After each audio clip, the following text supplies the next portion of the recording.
Never modern talk coming back with a smack. Beat marathon, I'm a killer on the track. Never modern talk coming back with a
What is going on, guys?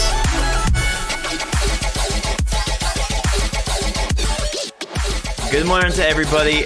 I cannot wait to break down this tool for you guys, because this is the best leverage tool that we have now, and I've now opened it up to the public, and I basically want to go over how it works, because we want to utilize this tool for every single slate going forward.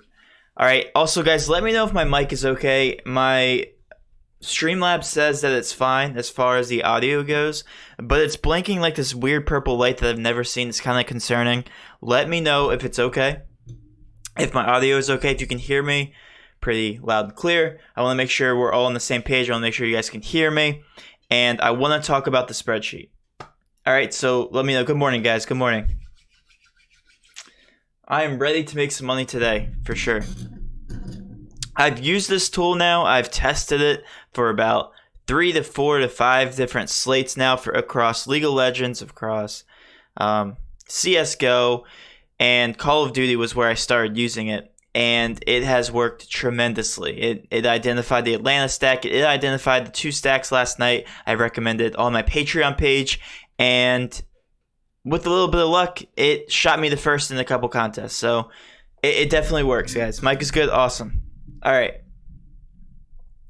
Let's go over this thing. So first of all, this live stream is open to the public right now. It is not private, but I just want to let you know, for anybody watching that is not a Patreon member, you won't have access to this spreadsheet, okay, for all the contests going forward. And I want to make sure this is a utilized tool for just Patreon members, but it's also a different mindset when looking at any contest, for whether you're a Patreon member or not, because the main thing I always preach is leverage, leverage, leverage. How do we get leverage? We identify which stack, which players. It doesn't really matter. We identify where the percentage ownership is, and then where we go from there. Because sometimes the percentage ownership on certain players or teams does not make sense. And we've identified this numerous times in League of Legends, where the top-rated stack got upset, and then everybody else who did not stack that team shot instantly the first. And as a daily grind fantasy community, we kind of identify what stack makes the most sense as far as leverage, okay? And then we attack that stack. Sometimes it doesn't work. Sometimes the top stack and the chalk hits. That's fine. It happens in fantasy sports. But we don't want to be those guys that take the top-rated stack, end up losing all of our money because we rode Vegas odds, and we know that sports are very volatile. And then we end up competing with about half of the DFS contest, half of the DFS players anyway, if we take that specific stack. You guys know, you've heard this many, many times. But what I've been able to do, and with a little bit of help from some other people, is I've created a spreadsheet where it not only identifies the win percentage of the team, but then it takes into account the percentage ownership of every single little player. Kind of breaks down the standard deviation of using the win percentage and the overreaction of DraftKings pricing, and then identifies where the best leverage spots are, not only for the team, but also for the individual players. Does that kind of make sense? Okay, at least the brief summary. I'm about to break down the specifics of the spreadsheet, but what the spreadsheet's going to help do is it's going to identify where the mispricings are based on ownership and leverage, and where we should attack. Okay? Not only specific to the team, but also the players. Does that make sense so far? If you guys are lost, it's okay. The stream will also go down. It goes down in about 5 minutes every single stream. Just refresh your page. You guys will be back with us, okay? I'm going to wait till everybody's back. Let me know if you are in the chat, if this is making sense so far. I'm about to break down the spreadsheet and where to look specifically.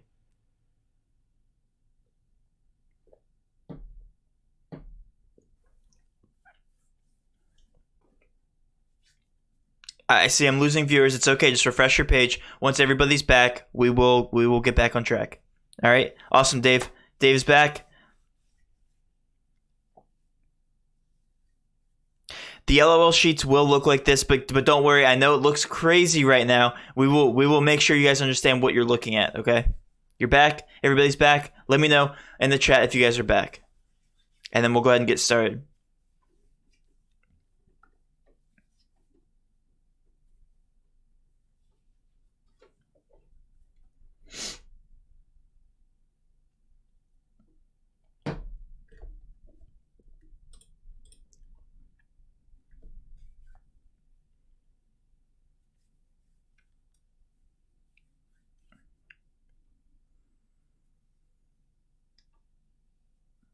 All right, is everybody back? All right. So, now that everybody is back, let's go ahead and look at the sheet. Pretty much, you guys don't need to understand columns A. Well, you need to understand column A. You don't need to understand column C all the way through column R to understand where to look on the sheet for leverage, okay? You simply just need to look at the purple column for overrating. All overrating shows you is which players are the most inflated compared to the rest of the field. Okay? The overrating column. The higher the number and any distance away from 0, which is a positive 0, okay, means they are a worse play. Okay, so if a player is plus 20 or minus 20%, they are probably not going to be a good play compared to the players that are 1% or minus 1%. The closest you get to 0.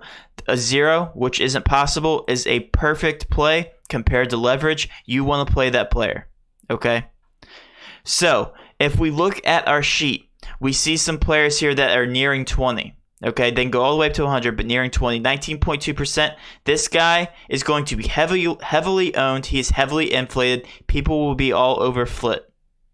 Okay, same thing with horsepower or excess power, I guess. That's his name. 17.6%. Okay, you can kind of gauge this entire team is slightly inflated with maybe the exception of Allmazer. But guess what? We look at a team with a very positive or very close to 1 positive rating. These players are now the best plays for leverage on this entire slate, which happens to come from Spirit. Okay, this kind of makes sense logically because if we look at the 82% win column here for both win and fours, you can kind of gauge those are the 2 best teams to play just as in terms of logic because they have the highest percent chance to win. You take a slight decrease in about 10% win percentage, and all of a sudden all these percentage ownerships come down because people are more afraid to play the 71% team than they are the 82% team. Right? That logically makes sense. Okay?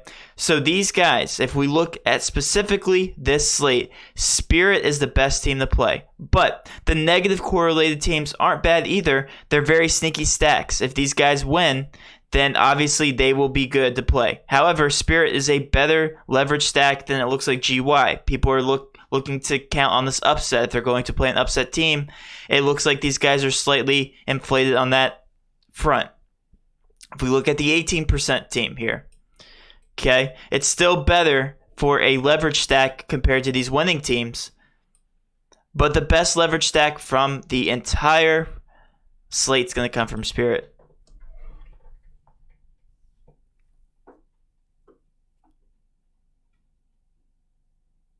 Am I blocking a few columns? Oops, that's not good. That's not a good setup. Let me pull this over. So all the Patreon members, you guys have the sheet. If you guys look at the Patreon sheet for the CSGO slate, you guys will see this, okay? You can download it straight to your computer and look exactly what I'm talking about, okay? First of all, are we all on the same page so far? The purple column is really the only thing you guys need to be concerned about.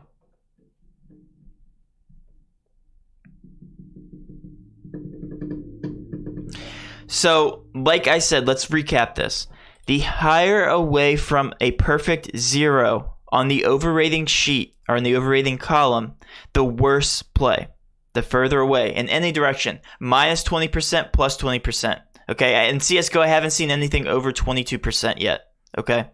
The overrating on this column, the further away from the 0, is the worst play as far as leverage. Which means if you play those players, you will simply not see yourself exceed expectations in GPPs based on the ownership. That means they will be heavily owned. Let's say a player does well that is very low on the overrating, you will shoot up in the GPP contest. You'll have better leverage. You'll shoot up to first place. Okay? You are correct, Hendrix. So Nemesis wouldn't be a bad stack either. Now keep in mind, just because you play these stacks doesn't mean you're going to take down anything. It means if those stacks do well, you will take down. This is not guaranteeing that you're going to do well in GPPs. This is guaranteeing that you're setting yourself up for a GPP takedown. Does that make sense? Just want to make sure we're all on the same page. Because this is more advanced. This is a little bit more advanced. And again, this is only available for Patreon members. Yes, this is an open to public discussion. But I want to make sure that the public, first of all, that this tutorial video is out for the general public because this also presents a different mindset. Okay?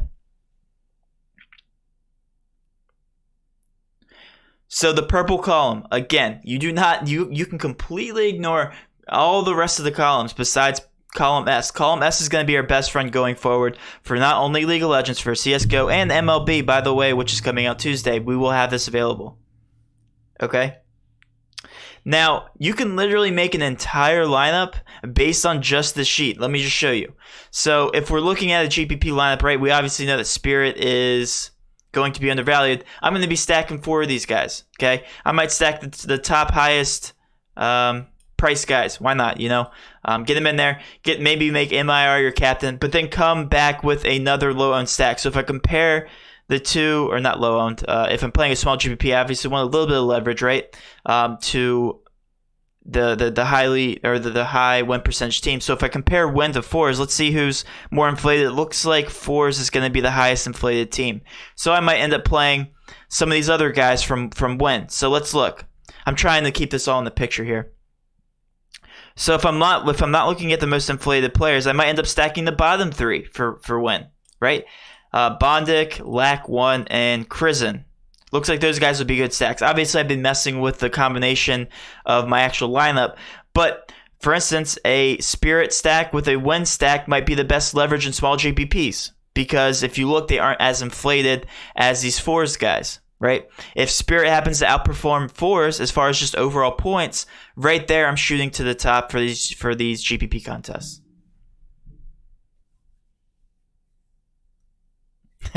Just got in. I will recap one more time, all right? And yes, I did say baseball. If you guys look, the MLB slate, it's Korean baseball, but it's technically under the MLB, has opened up. So let me go over the purple column one last time. Research is sponsored by Red Bull. All right. The purple column. The further away you get from an absolute 0 in either direction, minus or plus, the worse play it is in terms of leverage, which means that they are probably going to be inflated. For instance, if we take a look at Flit this morning from fours, he's the most highly inflated player on the slate, probably because he's the best player and the best matchup. It makes sense logically. 19.2% is further away from 0 than, let's say, a 1.9%. Here from this guy, 1.9% Chopper is better for leverage. If he does well, you will propel to the top. The purple column shows how overrated your player is, okay? How inflated your ownership is on that specific player.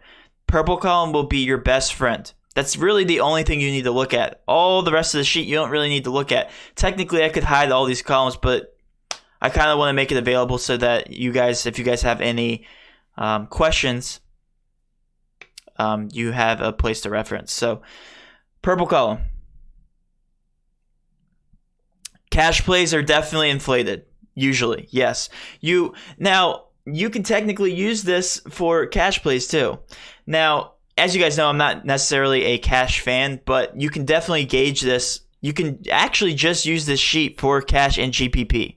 You really can. So for like GP or for cash, I still might want to leverage, but I might want to grab more fours in my lineup just because they're inflated.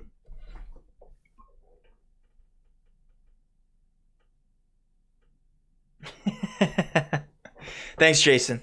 So again, this sheet's going to be available for not only CSGO, but it's going to be available for League of Legends. This is going to be available for MLB. It's going to be available for every sport. Because as long as there's a salary, as long as there's ownership, then we're going to have leverage, right? That makes sense.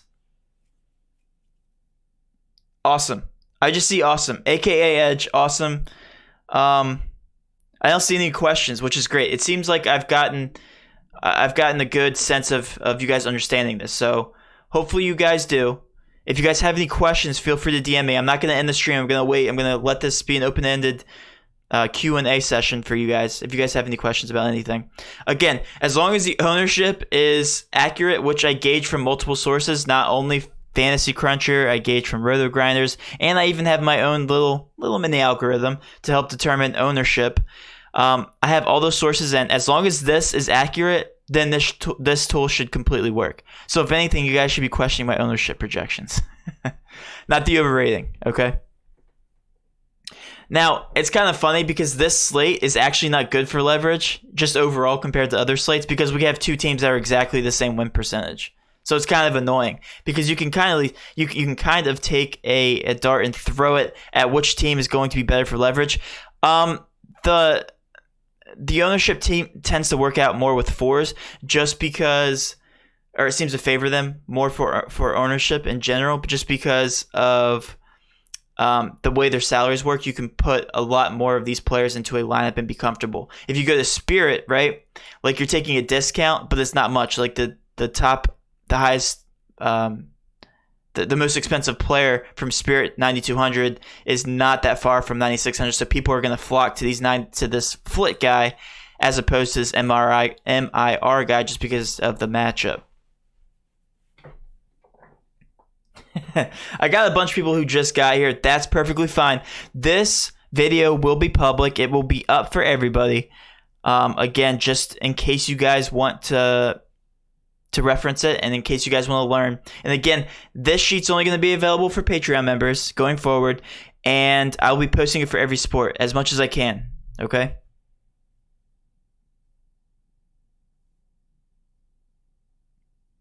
Yes, Jason, that's a good idea too, because as you guys know, my projections are up as well. Now, my projections don't show as much in terms of ownership. But you can cross-reference. It's exactly right. You can look at the sheet and then cross-reference it to projections, okay? Now, I've tested this in about 4 or 5 slates, and guys, honestly, the success has been phenomenal. I tested it with the Atlanta ownership on Call of Duty. I was excited to test it on there. This was my first time using it, and we got takedowns on the very first time. And last night was another great success story. I stacked the 2 leverage stacks on CSGO together, and it ended up propelling us to the top. Or me anyway. I know a lot of other people had success, but. And small GPPs for CSGO, do you like going 3-2-1, 3-3, or 2-2-2? I don't like 2-2-2. I like 3-3 or 3-2-1. Last night, I actually did a 3-3 stack, and I ended up tripling up, quadrupling up my money. So, and these are in very small GPPs, like 23 people. I think 47 and 71 were the type of contest I played for the 3-3-3. 3-2-1 has been proven to appear in the most optimal stacks or the most optimal lineups. Now that's for 2-game slates. So for 3 game slates, I'd probably lean towards a 3-3 for smaller GPPs anyway. Sure. You know what? I'll go ahead and build a lineup. That's fine.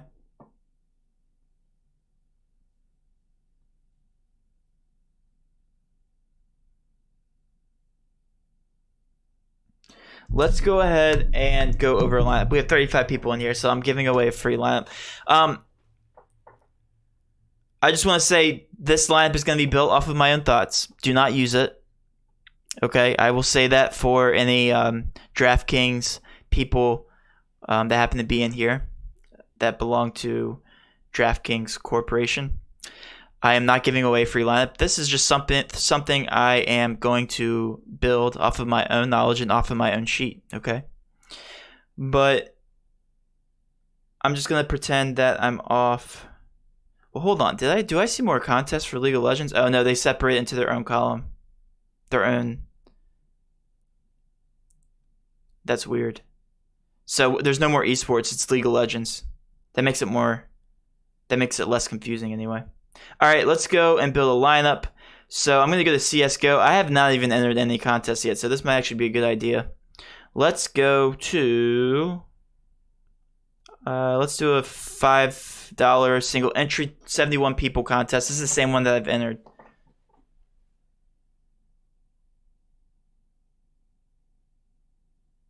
What is the best way to work Excel or Google Sheets? Great question.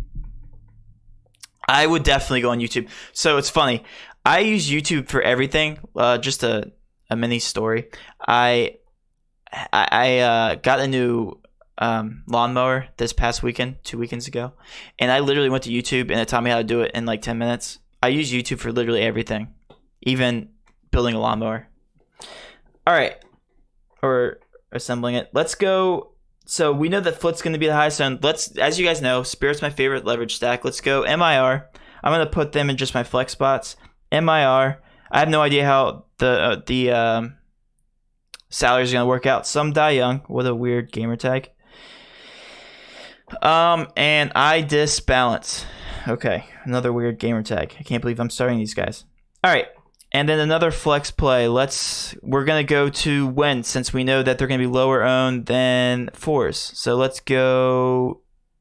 Well, he's going to be high owned Elon. So let's go Hobbit. No. Let's go the bottom three. Let's go Bondic, Lack, and Crizin. Bondic, Lack. We have a lot of money left over. So let's put the highest. Let's put the most expensive guy in the captain spot from Spirit. And we can go MIR. Okay. That leaves us 7,000 left over. And that leaves us Jerry from Fours. Or I can go Chopper. But he's part of the Spirit stack. I can go Jerry. Why not? From Fours? So that'd be a 3-2-1 with all the favorites, but I'm making sure I get that Spirit stack in there. Well, how about this? Let's go.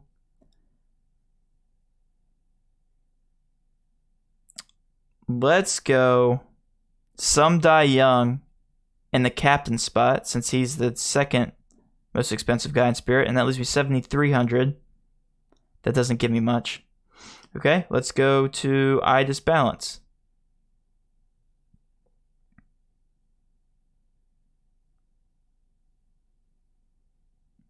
Leaves me 78. I don't like that either. All right, I'm probably going to go MIR in the captain spot.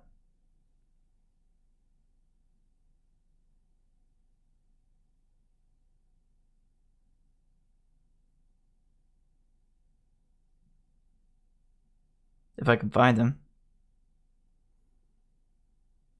Oh, there he is. MIR.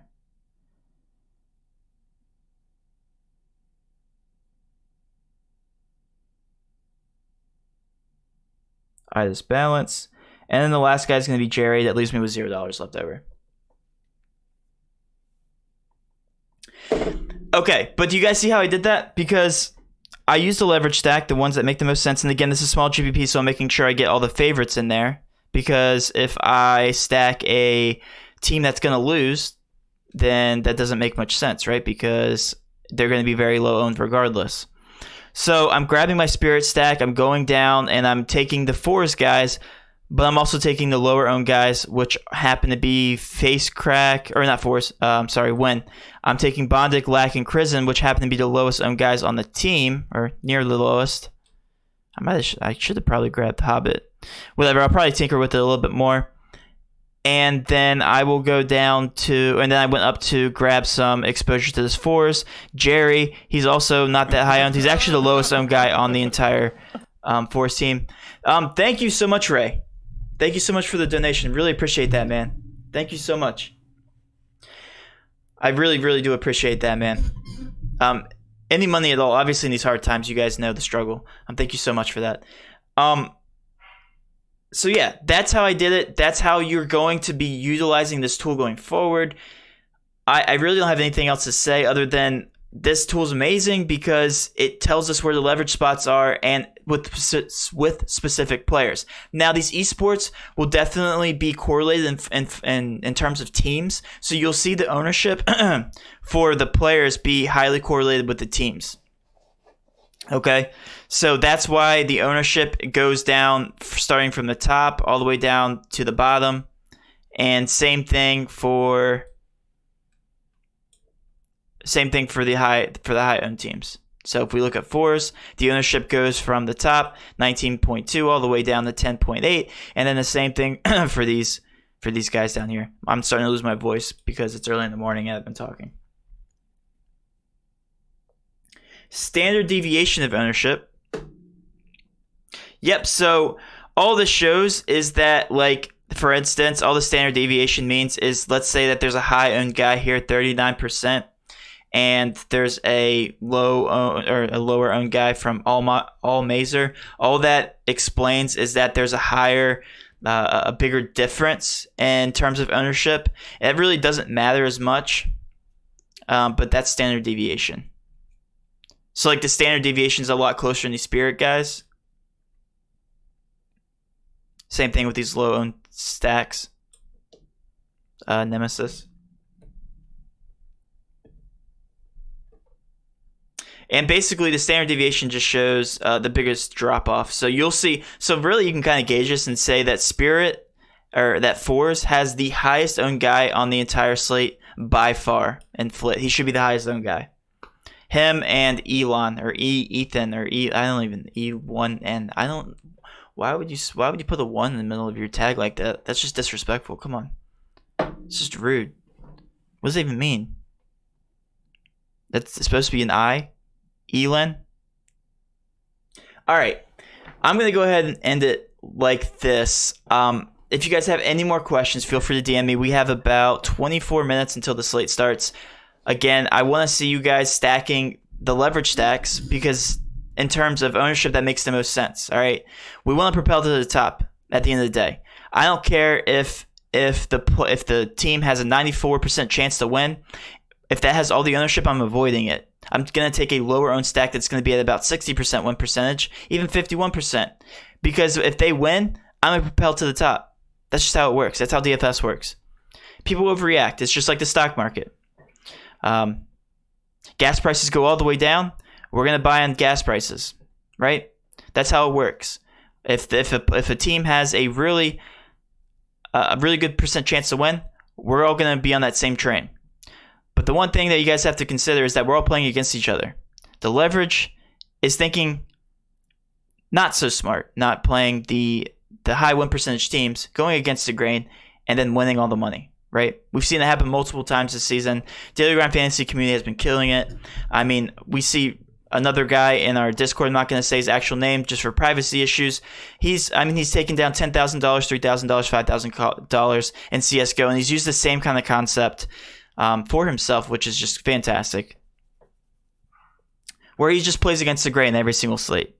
That's what happens. That's how you win. Alright guys, I'm going to be posting this for EU Masters. I will be posting this for the CSGO slate. It's a little bit later in the day. 5-game slate. Look forward to seeing you guys, and hopefully you guys have a great rest of your day. Let's cash.